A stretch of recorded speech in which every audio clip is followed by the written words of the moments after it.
Aujourd'hui, je présente le bilan d'un patient unijambiste amputé de hanche droite. L'objectif est d'évaluer 5 domaines essentiels: l'équilibre, l'aptitude aérobie, la force musculaire, la fonction et la qualité de vie. Pour chaque test, j'inclus la justification scientifique, l'interprétation clinique et l'individualisation. Alors pour le test numéro 1, équilibre unipodal, les amputés présentent une diminution de 40 à 60% de stabilité unipodale à cause de l'asymétrie d'appui et de la perte de proprioception selon Buckley en 2002 et Sadeki en 2001. Alors, un score inférieur à 5 secondes, un risque de chute élevé, au-dessus de 30 secondes, un bon niveau fonctionnel, un gain de 20 à 30% est significatif. Alors, au niveau de l'individualisation, on va progresser de sol stable à instable, ajuster le temps et tenir en compte de la fatigue. Au niveau du test numéro 2, un équilibre sur plateforme de stabilométrie avec la prothèse. L'amputation entraîne une instabilité pelvienne et une augmentation des oscillations du centre de pression selon Gaillet en 2013.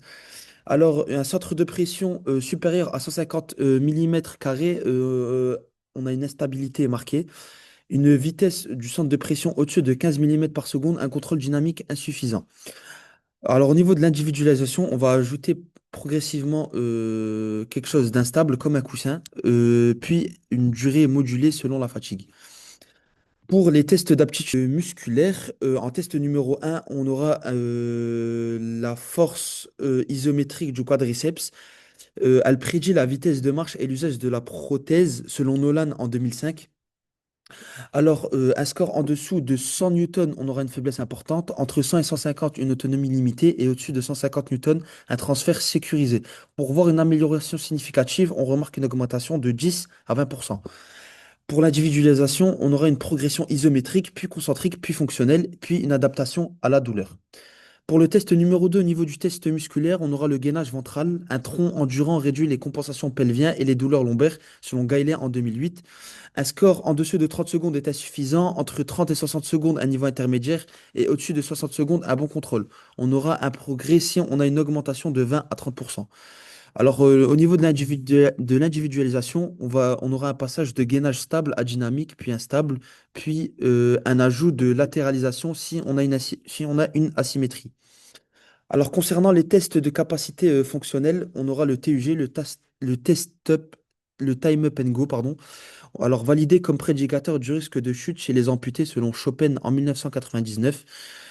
Un score à 20 secondes, on remarque une mobilité réduite, un risque élevé. Puis, si on a une amélioration supérieure à 2 secondes, elle est significative. Comme objectif, on va approcher ou descendre sous les 20 secondes.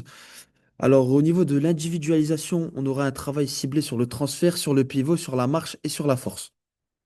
Concernant le test de qualité de vie d'aérobie, on aura le test d'Astrand Rhythming à ergocycle à bras. L'ergocycle à bras est validé pour estimer la V02 max lorsque les jambes ne peuvent pas être utilisées, selon Schneider et Green en 2010. En dessous de 20 millilitres par minute par kilo, on aura un déconditionnement marqué.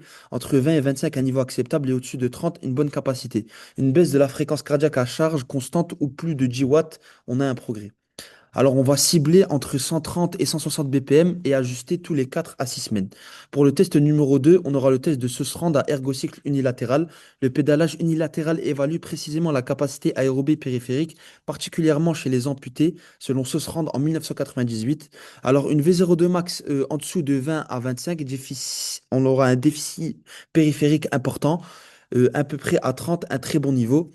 Alors, on remarque un progrès si la fréquence cardiaque est plus basse à même puissance ou une puissance supérieure. Alors, pour l'individualisation, on va avoir des paliers personnalisés, comme par exemple 40, 80 ou 120 watts, puis un travail ciblé sur la jambe valide. Concernant les tests, on aura le questionnaire SF36. Le SF36 permet d'objectiver l'impact de l'amputation sur la vie quotidienne, selon Ephraim en 2003. Alors, un score en dessous de 50, on a un ralentissement pardon, important. Si on gagne 5 à 10 points, une amélioration significative, les sous-scores guident leurs priorités: douleur, vitalité, fonction physique, mentale. Pour l'individualisation, un programme adapté: posture, endurance, renforcement et soutien psychologique. Alors, ce bilan est fondé sur des données scientifiques solides, permet d'évaluer précisément les capacités du patient amputé de hanche. Il fournit les éléments nécessaires pour construire un programme individualisé, progressif et sécurisé afin d'améliorer l'équilibre, l'endurance, la force, la mobilité et la qualité de vie.